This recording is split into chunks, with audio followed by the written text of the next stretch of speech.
पॅलेसच्या main प्रवेशद्वारात जे आहे याचं डिझायनिंग हे Shelton and company from England या कंपनीने बर्मिंगहॅम पॅलेसची राजवाड्याचं जे द्वार आहे त्याच्यावरून ही प्रतिकृती बनवलेली आहे. आणि ही प्रतिकृती त्या ठिकाणी बनवून नंतर ही इंग्लंडवरून मुंबईला समुद्रमार्गे आणली गेली आणि मुंबईवरून हे द्वार बाय रोड या ठिकाणी आणलं गेलं.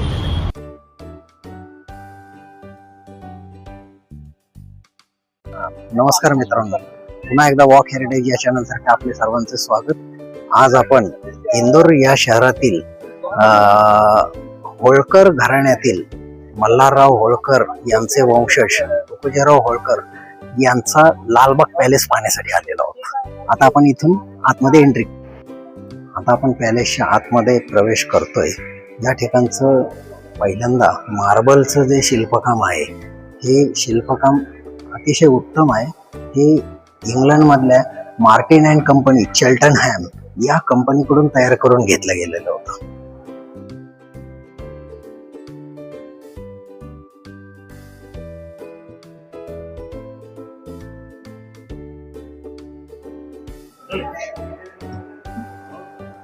आता आपण या लालबाग पॅलेसच्या मुख्य हॉलमध्ये आलेलो आहोत.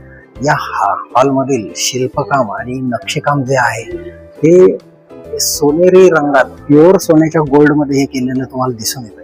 याचे इटालियन मार्बल, हा मार्बल जो आहे हा पूर्णपणे इटालियन मधून त्यावेळेला मागवला गेलेला होता. आता या पॅलेसचं नाव लालबाग पॅलेस का ठेवलं गेलं हे तुम्हाला एक त्याची छोटीशी कथा सांगतोय.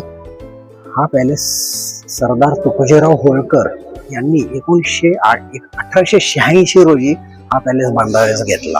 तर त्यावेळेला साधारण 72 एकर परिसरामध्ये हा पॅलेस उभारला गेला आणि याच्या बाहेरचा भाग जो आहे त्या ठिकाणी साधारण 70 एकर परिसरात गुलाबांची रोपे इंग्लंडवरून आयात केली गेली. साधारण 1600 प्रकारचे गुलाब या ठिकाणी आणले गेले. त्याच्यामुळं त्या लाल रंगामुळे या पॅलेसला लालबाग हे नाव देण्यात आलं. ही होळकर घराण्यातली लायब्ररी. टोटल फर्निचरचं काम हे गिलास अँड वॉर्निंग या कंपनीकडून करण्यात आलेलं आहे. त्याचबरोबर हा त्यांचा बिलियर्ड रूम.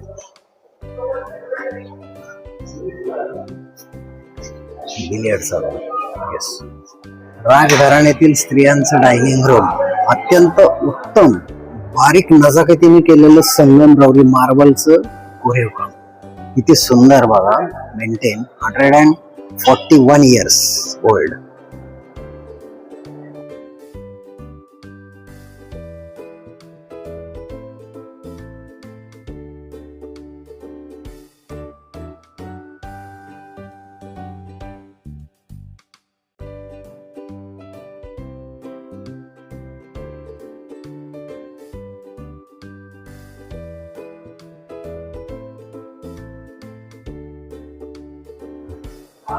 हा जो हॉल आहे हा वॉर्निंग अँड गिलास फ्रॉम इंग्लंड या कंपनीकडून याचं ग्लासवर्क बनवलं गेलं आणि त्याचं वरचं छत जे आहे ते छताचं ते नक्षीकाम आणि टोटल ग्लासचे आयटम हे ग्लासचे शँडेलियर इथं दिसून येतात. यांचं काम फक्त त्याच कंपनीकडे ग्लासवर्क जे आहे ते त्यांच्याकडून बनवलं गेलं.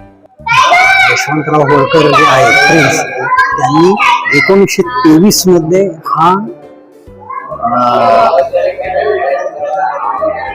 12 नोव्हेंबर 1923 ला हा शूट केला. हिज हायनेस उषाराजे होळकर यांचं ग्लासवर्क केलेलं ऑफिस. ग्लासवर्क वॉरिंग अँड गिलास फ्रॉम इंग्लंड या कंपनीने केलेलं आहे. या हॉलच्या वरच्या बाजूला काही शँडेलियर्स त्याच same glass company warring and glass कंपनीने बनवलेले आहेत. तत्कालीन साधारण 140 वर्षापूर्वी बसवलेले ते अद्यापही उत्तम स्थितीत दिसून येतात. या राजघराण्याचं हे dining hall with ceiling artwork Martin and company Cheltenham यांनीच बनवलेले. त्याची ती इलेक्ट्रिक शेगडी ती पण दिसून येते आपल्याला. तत्कालीन उत्तम सोन्याने मढवलेली सोनेरी कलावर काम केलेली सरदार तुकोजीराव होळकर द्वितीय यांची म्हणजे मसनद किंवा राजसिंहासन त्याचा हॉल.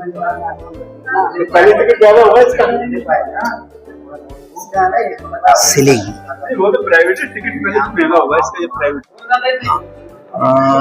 सरदार तुकोजीराव होळकर द्वितीय यांनी जो हा पॅलेस बांधला त्यावेळेला या पॅलेस मध्ये स्वयंपाकघर ठेवण्यात आलेलं नाहीये. हे स्वयंपाकघर शेजारील बेतवा नदीच्या पलीकडे साधारण 2 किलोमीटर अंतरावर त्यांनी स्वयंपाकघर ठेवलं होतं, किचन. तिथून त्यांचं जेवण तिथून एक भुयारी मार्ग या पॅलेसमध्ये आणला गेला होता आणि या ठिकाणी ते भुयारी मार्गाने त्यांचं जेवण यायचं. आणि या ठिकाणाहून दुसऱ्या आणि तिसऱ्या मजल्यावर 1886 साली ही लिफ्ट बसवण्यात आलेली. या लिफ्ट मधून फर्स्ट आणि सेकंड फ्लोअरवर त्यांचं जेवण या ठिकाणी आणलं गेलं जायचं. म्हणजे किती दूरदृष्टी दाखवली होती त्यांनी त्यावेळेला. म्हणजे काळ्या धुराने पॅलेस खराब होऊ नये म्हणून किचन 2 किलोमीटर पलीकडं आणि तिथून आणण्यात येणार फूड हे या लिफ्ट मार्गे वरपर्यंत पोहोचवलं जायचं, तत्कालीन लिफ्ट. आता आपण जो पॅलेस बघत आहोत हा सरदार तुकोजीराव होळकर द्वितीय यांनी 1886 साली बांधला. त्याच्यानंतर या पॅलेसमध्ये साधारण सरदार तुकोजीराव होळकर तृतीय हे 1978 पर्यंत वास्तव्यास होते. 1978 नंतर हा पॅलेस चं रूपांतरण एका ट्रस्ट मध्ये केलं गेलं आणि त्या ट्रस्टच्या अध्यक्ष या तुकोजीराव होळकर तृतीय यांच्या कन्या यांच्या नात उषाराजे होळकर यांच्याकडे त्याचं ट्रस्टचं कार्यभार होता. तो अत्यंत उत्तम रीतीने 1988 पर्यंत चालवला गेला. 1988 साली तत्कालीन मुख्यमंत्री अर्जुन सिंग यांनी हा पॅलेस पूर्णपणे सरकारच्या अखत्यारी खाली घेतला आणि तेव्हापासून याचं व्यवस्थापन सरकारकडून केलं जातं. मित्रांनो, आता लालबाग पॅलेसच्या मुख्य प्रवेशद्वारापाशी आहोत आपण. हे मुख्य प्रवेशद्वार सर्वात महत्वाचं. या प्रवेशद्वाराची ही घडण जी आहे ही 1886 रोजी हा पॅलेस बांधायचं ठरलं. त्यावेळेला याची ऑर्डर जी आहे ती तुकोजीराव होळकरांनी इंग्लंडमध्ये दिली गेली. हे याचं जे ठेवण किंवा याचा जो डायग्राम आहे हा बर्मिंगहॅम पॅलेसची जी प्रतिकृती आहे त्याच्यावरून हा बेतला गेला.